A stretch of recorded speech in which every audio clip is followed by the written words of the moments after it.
Golden State Media Concepts social media podcast. Time to hashtag everything. We talk about all the fun, crazy stories on social media. From Instagram to Facebook, Twitter to Tumblr, or probably even Friendster. Join us each week as we explore the quirky side of social media. It's the Golden State Media Concepts social media podcast. It's simple, such a sad song.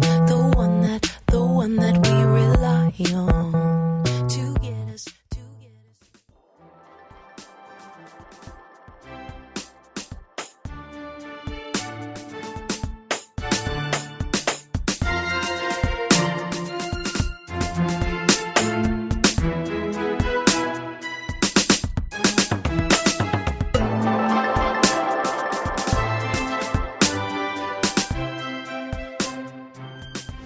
Hello and welcome to the GSMC Social Media News Podcast, brought to you today by Care Of. For a limited time only, if you go to takecareof.com and enter the promo code SOCIAL30, you will get 30% off of your first order. So welcome to the Social Media News Podcast. Hope you're having a great day. We are going to talk about some trending topics in this episode. We'll talk about the live in front of a studio audience, All in the Family and the Jeffersons that aired tonight. We'll talk about some news happening in the social media world. We'll talk about some trending topics, etc. So hope you are ready for a fun show, and let's go ahead and get right to it. So as I said, All in the Family and the Jeffersons aired tonight on ABC. They were filmed in front of a live studio audience, had a star-studded cast for both shows. Woody Harrelson and Marissa Tomei played Archie and Edith Bunker. Jamie Foxx played George Jefferson. Wanda Sykes played Louise Jefferson. There were some guest appearances. Anthony Anderson, Kerry Washington, Ellie Kemper, Will Ferrell, there was a whole, Stephen Tobolowsky, Sean Hayes, all kinds of big name stars. Now, I thought this was intriguing when I first heard that they were going to do this because, for instance, the episode of All in the Family that they did, and to backtrack a little bit, they took the script that they used for the episodes that they aired, and they did that same script, word for word pretty much. And though, like I said, the episode that they used for All in the Family originally aired 46 years ago. So I just thought this was a really interesting thing that they were taking two very popular shows from over 40 years ago and bringing them to 2019 with the exact same script. Lots of comments on how kind of sad it is that so many of the issues that were brought up in the shows tonight are still happening, how relevant many of the topics still are. Both shows were the creation of producer Norman Lear, who is 96 and was responsible for these episodes tonight as well, along with Jimmy Kimmel. He looks great for 96, which, you go, Norman Lear. That's awesome. He said that they wanted to do it word for word because of the continued relevance of it. I mean, they were still set in the same time period that they were still set in the 70s. Richard Nixon was president in the episode of All in the Family, so they were talking about Richard Nixon, which seems kind of strange, but they were still talking about racism, they were still talking about sexism, there were still some topics that came up. There were several things that were said that I was like, oh my gosh, we've gotten a lot better about, people grumble about political correctness, but it has its place. We've gotten a lot better about saying things that are just mean and wrong and blunt, and we don't need to be like that to each other. So there were a couple of times when I gasped.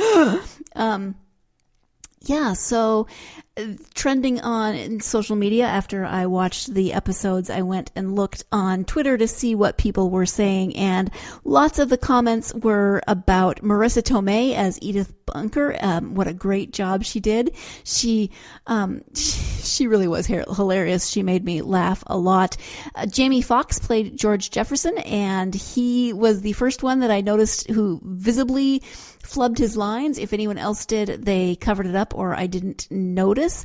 He visibly flubbed his lines, and then he just said, It's live TV. He broke the fourth wall.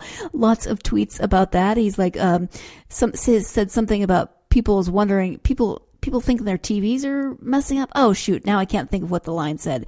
Lots of people tweeted about it. Yeah, everybody at home just thinks their TV's messed up. He said something about that. He was laughing. Then to watch the rest of the cast trying to hold it together. I can't remember if Woody Harrelson's character Archie Bunker was facing away from Jamie Foxx at the time, or if he turned around because he was laughing so hard. But you could tell, I mean, he was shaking. He was laughing so hard. So there were a lot of entertaining things. There was an appearance at the end. I don't know if I should be giving spoilers in case people haven't watched it.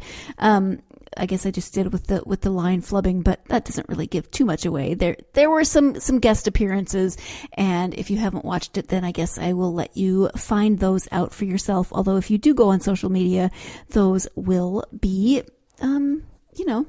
spoiled for you. So lots of comments. Mostly what I saw were favorable. A few people weren't so sure about Woody Harrelson as Archie Bunker. I enjoyed his performance. I'm not sure I believed him quite as well as Carol O'Connor. And I'm not sure why that would be exactly. I mean, because he certainly played grumpy, curmudgeonly people before in a lot of different shows, but he's never, I guess when I think Woody Harrelson, I don't think necessarily bigot, and Archie Bunker is definitely a bigot. I don't think that about Carol O'Connor either, but yeah, I'm not explaining this very well. Anyway, lots of comments about that. There were a lot of comments about the fact that Woody Harrelson and Marissa Tomei are both older than Carol O'Connor and Gene Stapleton when this episode first aired, which is interesting. So I should probably back up and say, I mean, I did say that these were in the 70s. All in the Family aired from like 1975 to 1979. The Jeffersons was a spinoff. The Jeffersons were neighbors of the Bunkers, and then they moved on up and got their own show. You probably, even if you've never seen the show, you know the song Moving On Up, or maybe not. I don't know. I grew up with some of it. I was actually too young to really remember All in the Family, but I remember the Jeffersons better. People were commenting on Jamie Foxx's mannerisms, that he kind of channeled Sherman Hemsley, who was the original George Jefferson. Both Marissa Tomei and Jamie Foxx were a little bit distracting to me because they were so spot on. It was like they were, there's that fine line between embodying the character that you're playing and like mimicking the character you're playing. And I wanted a little bit more of them as opposed to Gene Stapleton and George Hemsley performances of those characters. But I thought that everyone did a great job. I really liked Wanda Sykes as Louise, or Wheezy Jefferson. And yeah, like I said, there were a couple of times when I just gasped because of the things that came out of characters' mouths. They actually bleeped twice in the Jeffersons episode, and I know what they said, but I don't say that in real life. I am not saying that on the podcast, but clearly that was a word that was not banned in the 70s. Holy cow. So they just bleeped it during the live one. But wow, I'm so glad that I was not one of those actors who then had to do that and say that word on air, because I would have stumbled over it simply because it's not a word that I can say I never say it unless I absolutely have to for some reason that I can't even think of. So I never say it. But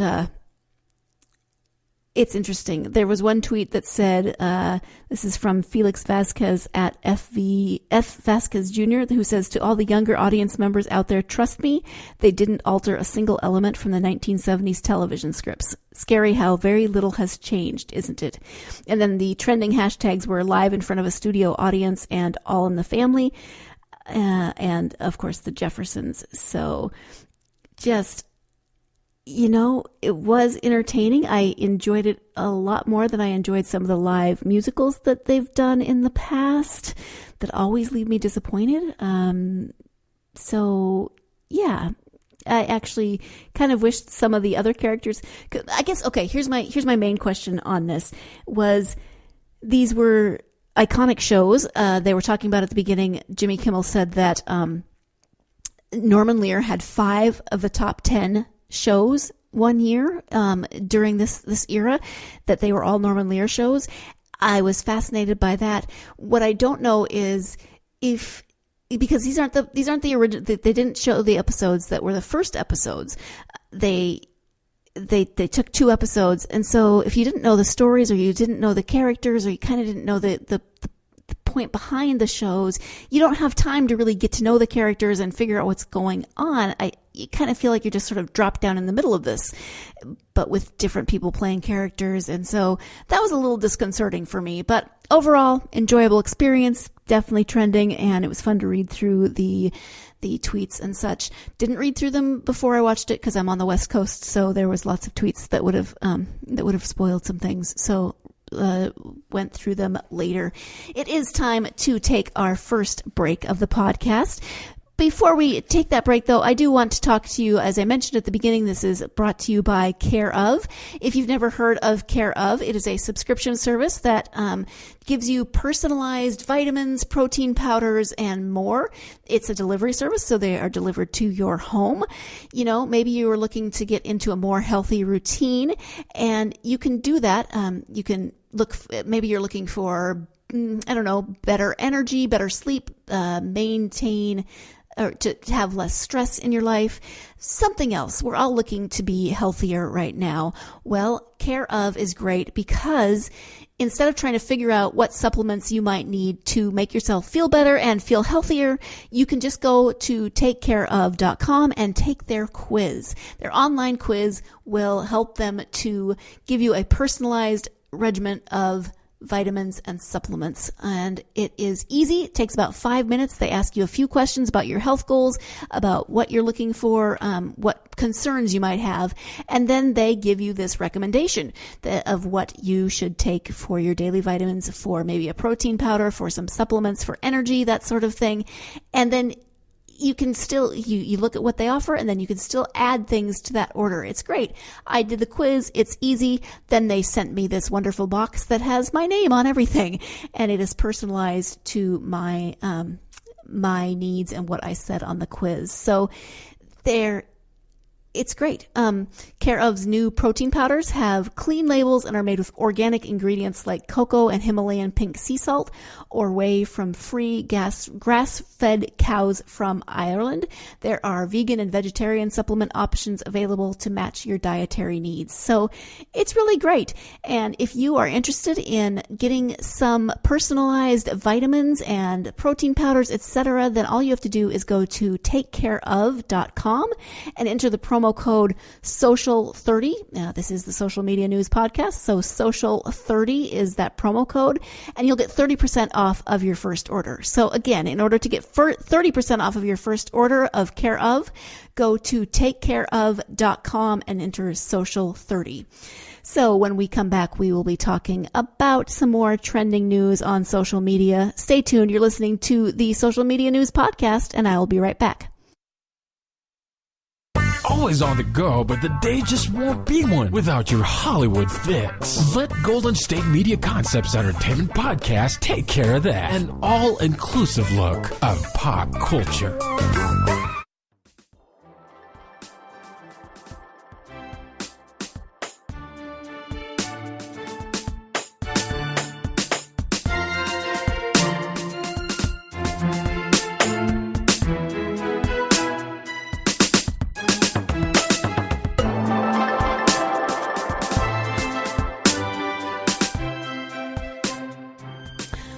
Welcome back to the GSMC Social Media News Podcast. Before the break, we were talking about the live in front of a studio audience, All in the Family and the Jeffersons. And actually, I'm curious if for those of you who watched it, what did you think? Especially, I want to know if you are of an age where you watched it when it was originally on and what you thought of the reboot or is it a reboot if they only did one episode? I don't know. What you thought of tonight's episodes. If you are younger and you've never seen the show, if you have no idea what the show is, or even if you kind of know what it is but never really watched it, then what you thought of tonight's episode. I'd really love to hear your thoughts from both of those perspectives. That would be cool. Hit me up on social media. This is the Social Media News Podcast. Hit me up on social media. We're on Facebook, Twitter, Instagram, etc., and let me know what you thought of tonight's episodes. So now we're going to turn our attention to some of the things that are trending on social media right now.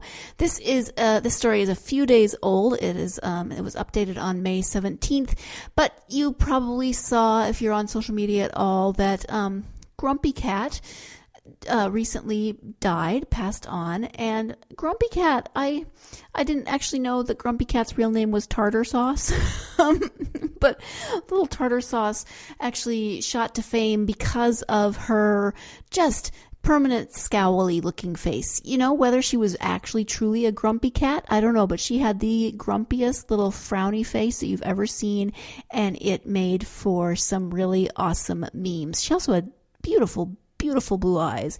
The Instagram account put out, or the official Grumpy Cat Twitter account announced that she died due to complications from a recent urinary tract infection.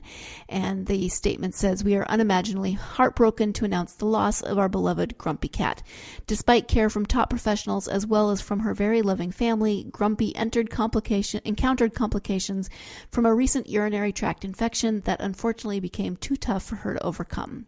She passed away peacefully on the morning of Tuesday, May 4th, at home in the arms of her mommy, Tabitha. Besides being our baby and a cherished member of the family, Grumpy Cat has helped millions of people smile all around the world, even when times were tough. Her spirit will continue to live on through her fans everywhere. Grumpy's family, Tabitha, Brian, and Crystal." Oh, rest in peace, Grumpy Cat. You did make a lot of people smile. And just that little grumpy face. It was actually, her appearance was due to a combination of an underbite and feline dwarfism, which is a form of genetic mutation. So she always had that little grumpy face, but her family maintains that she was in fact very pleasant and playful. She just did a photograph well. I'm looking at pictures of her right now, and so that face, even though she's grumpy, it still is a face that makes me smile every time I see her little grumpy face. So rest in peace, Grumpy Cat. Moving on from something let's move on from the sadness, and we will move on to Chrissy Teigen, who is on social media a lot, and love her or hate her, she always gets reactions, and she always comes back with some really great comebacks. Well, apparently she tweeted about the finale of The Voice. And if you haven't watched the finale of The Voice, maybe you don't want to listen to this section because Chrissy Teigen was accused of spoiling it. She posted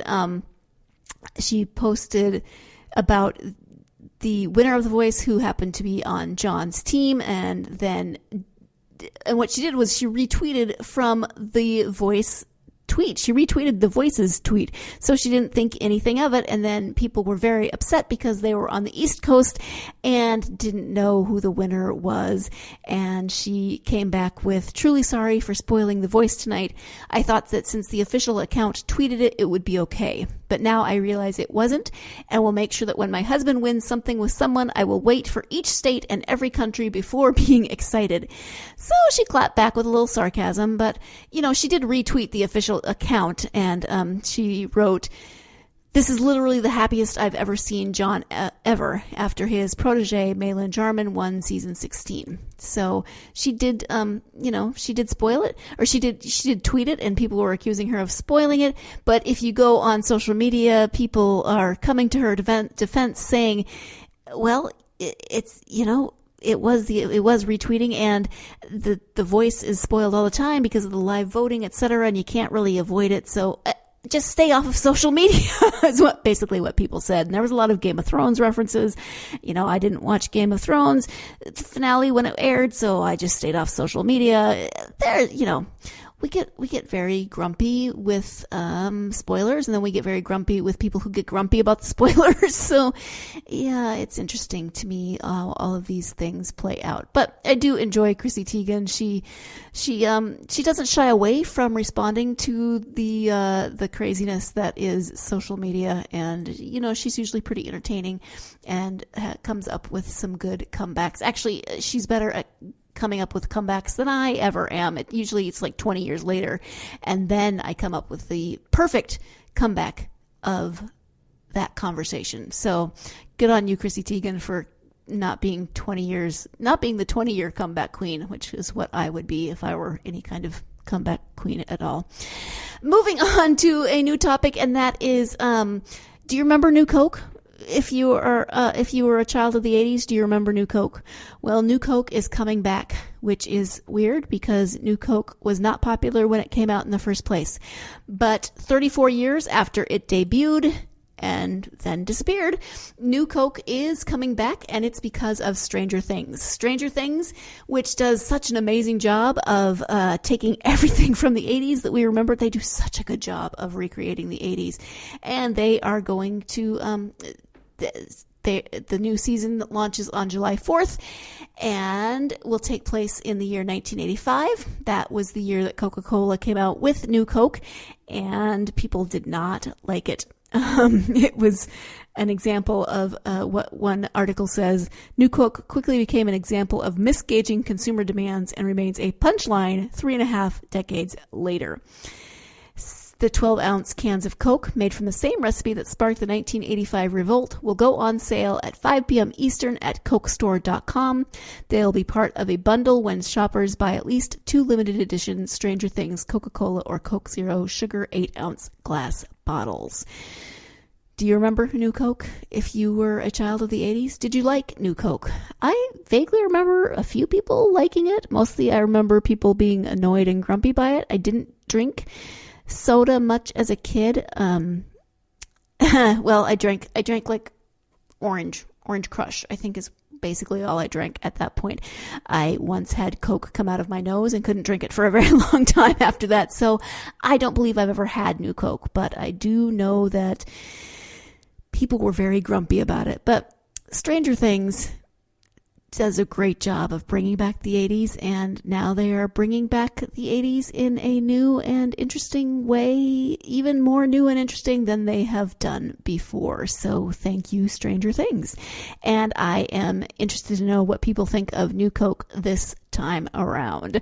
It is time to take our second break of the podcast. When we come back, we'll be talking about some news in the social media world. So stay tuned. You're listening to the GSMC Social Media News Podcast, and I'll be right back. Tired of searching the vast jungle of podcasts? Now listen close and hear this out. There's a podcast network that covers just about everything that you've been searching. Hey! The Golden State Media Concepts Podcast Network is here. Nothing less than a podcast bliss with endless hours of podcast coverage. From news, sports, music, fashion, cooking, entertainment, fantasy, football, and so much more. So stop lurking around and go straight out to the Golden State Media Concepts Podcast Network. Guaranteed to fill that podcast itch.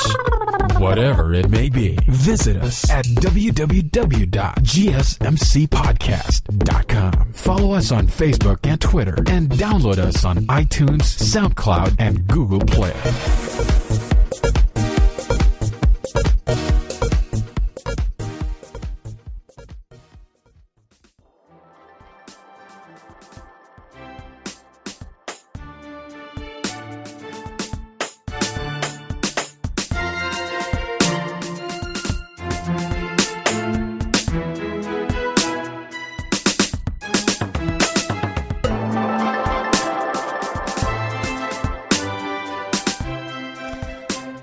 Welcome back to the GSMC Social Media News Podcast. We are going to move on from some trending topics to more news on social media platforms themselves. You know, we all use social media.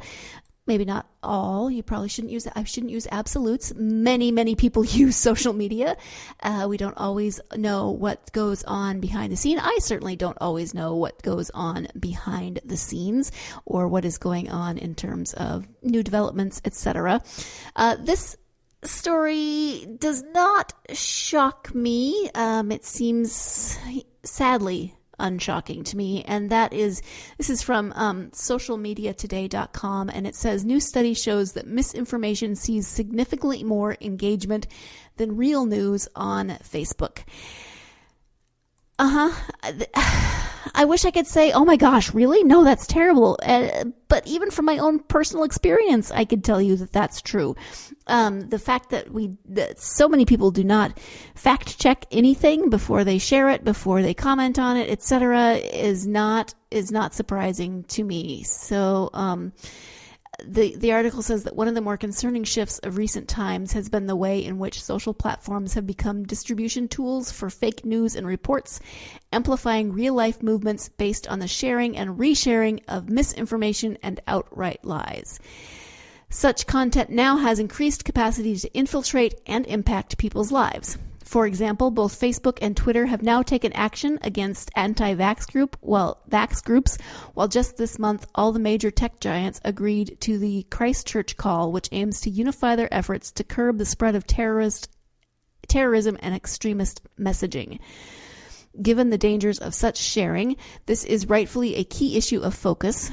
And this week, a new study conducted by Oxford University has again underlined why it's such a crucial concern. An analysis of Facebook data has shown that junk news, or content from less reputable sources, gets shared 4 times more than content from reputable trusted news outlets across the social network.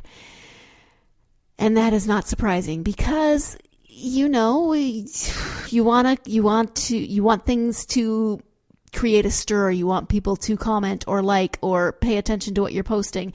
And generally speaking, those kinds of stories, the less reputable stories, are more sensationalized. The stories from more reputable sources aren't always. You know, they can be, but you get more of a reaction when you post the fake news usually. So I can understand it. I don't like it. It makes me sad and a little nervous about the state of the world, and it makes me say, please fact check. But I don't know if it's even a matter of, are people not fact checking, or are people looking for more of the sensationalism? Are they looking for clicks? Are they looking for likes? Are they looking for shares, etc.? I don't know the answer to that. So, you know, interesting. But my take would be, please fact check, and please stop spreading false and salacious information. I don't know what else to say on that one. New platforms. Have you heard of TikTok, social media platform TikTok? This is news to me. I guess I haven't been paying too much attention.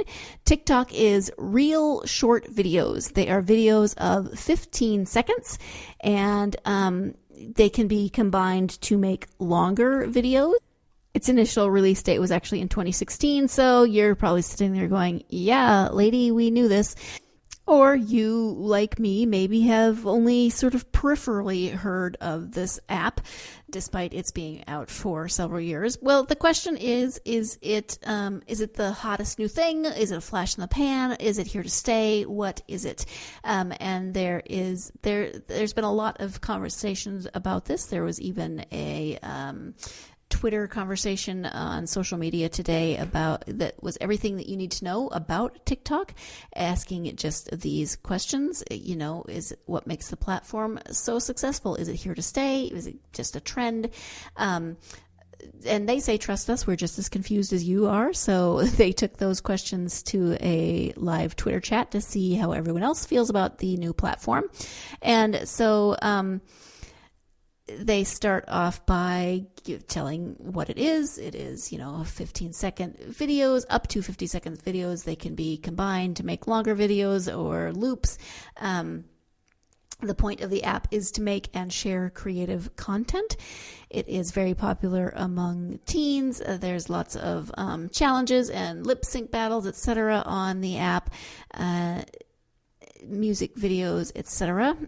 So there's questions about, do you think it's here to stay? Well, 63% think it's just a fad. 37% on this conversation say it's here to stay. So we'll see. We'll see if that is correct. They then asked who uses TikTok. Who are TikTok's people, and is your audience there? The short answer is it depends. Okay, so most people seem to agree that it is a younger audience, but then as I was working on learning more about it, one of the top stories that came out today is that moms and grandmas are invading TikTok. So maybe like Facebook, it's going to soon be considered for old people. I don't know. But there is a lot of talk about Generation Z, and this appealing more to the younger generation. But hey, doesn't mean that's going to be the case forever. Historically speaking, adoption of a social media platform, this is as part of that conversation, first occurs within younger generations. While TikTok may never be a top social channel for older generations, there's no reason to believe it won't expand to older generations. And if that article that I was referencing is any indication, if moms and grandmas are now using TikTok, well, you just never know. When my mom starts using TikTok, then we'll know that it is for an older generation, because my mom is not on social media very much at all. She does Facebook. But that is definitely a grandma on TikTok. So if the article starts, if teens are on TikTok, it was only a matter of time before the parents would be too. And we've officially reached mom TikTok. This article is from the daily.com, and it is from today, actually. So talking about how there is a report, and it spotlights there is a report that moms and grandmothers have found ways to express themselves on the short form video and lip sync app, and they're getting in on its meme and challenge format. I can only imagine the eye rolling and embarrassment happening with younger generations when they find out that their moms are making TikTok videos. But hey, you go, moms and grandmas. Do what you got to do, and use whatever social media platform you can do it on. If the young kids are doing it, you can do it too. On that note, where I've just now sounded like I'm insanely old, we are going to wrap up this episode. Thank you so much for joining me for this episode of the GSMC Social Media News Podcast. Join me again next time to see what's trending. Thanks.